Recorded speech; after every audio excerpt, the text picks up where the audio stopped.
Hello everyone, welcome to GV Reddy Automation World. Please subscribe to the channel, enable notification for more interesting videos. Right, we are continuing on Postman series.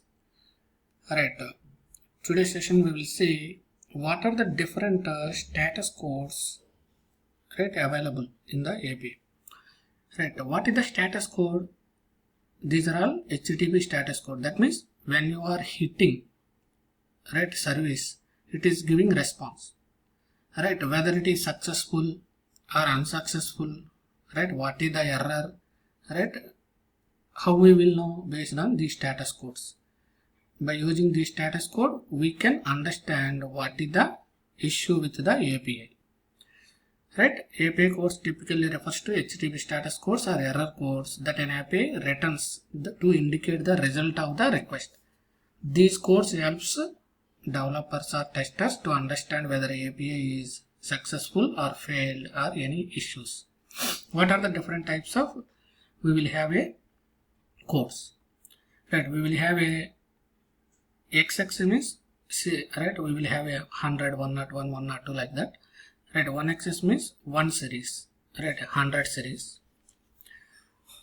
Informational codes. These are all informational codes. The server acknowledges and is processing the request. Right, informational codes 1XS is. 2XS is success codes.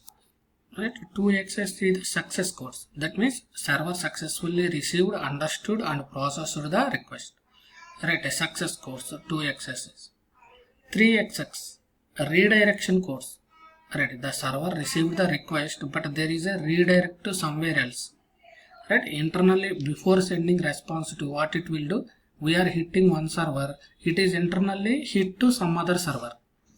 Right, when redirection calls are happening, it will go as a redirection codes we will get. Right, client errors. That means we are sending something mistake, then we will get 400 errors. The server couldn't find the page or website. Right, whenever user, right, client is requesting executing some API, server is unable to understand. In those scenarios we will get client errors. 500 is server errors. That means client send a valid request but server failed to complete the request. From the server side issues we will get 500. 400 means client errors. 200 means success codes. 300 is redirectional. 100 is informational. Mostly we will see 200, 400, 500 series. Right, 1x and 3x we will not see, very rarely. So far I didn't see. Right, but these are the different codes available. We will see some of the codes available. Right, 1x informational. We have a 100 continue, 101 switching protocols, 102 processing, 103 early hints. Under 1xs we have 100 series, we have 4 types of status codes. Right, we will get very rarely. I think mostly we will not get. Right, whenever we are getting some issues in the client while processing, right, we will get these things. 2XX. That means mostly we will get 200 for OK. Right, most of the services 200. Whenever we are creating, right, you are creating some resource, creating some account, right, then we will say 201 created. 202 accepted, 203 non-authorized information, 205 reset content, 206 partial content, 207 multi-status, 208 already reported, 226 IM used. Right, in 200 series these are the things. Mostly we will see 200, 201. Right, 200, 201. These are the two things mostly we will see. Coming to 300 redirection. Right, these are also we will not see. We have 300 multiple choices, 301 moved permanently, 302 found, 303 see other, 304 not modified, 305 used proxy, 306 unused, 307 temporary redirect, 308 permanent redirect. Right, if anyone seen 300 series, right, please update it in the comment section for more information.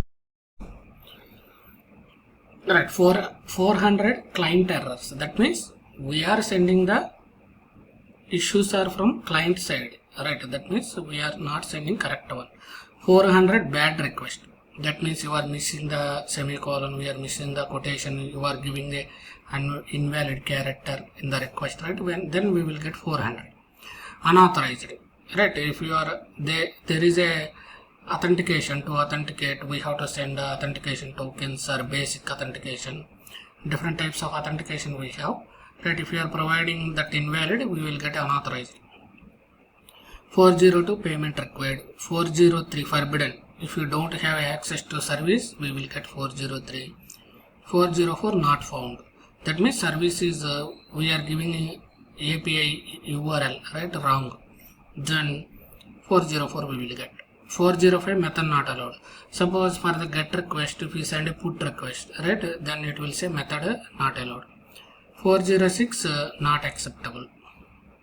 Right, like this there are a lot of things in the 400. Mostly we will get 400, 401, 403, 404, 405. Right, those are the things mostly we will get from 400 series. These are all the 400 series response codes. Coming to 500, these are all server side response. We are sending correct. Right, client is sending correct, but server is responding with some error. 500 internal server error. Right, then 501 not implemented. 502 bad gateway. 503 service unavailable. 504 gateway timeout. 505 HTTP version not supported. 507 insufficient storage. Right, 508 loop detected. 5010 not extended. Right, these are the different things. Mostly we will get 500 internal server error, bad gateway, 502 gateway timeout or service unavailable. These are the things only we will get. Right, these are the different response codes available, right, while executing the API. Right, 100, 200, 300, 400, 500 series. These are the different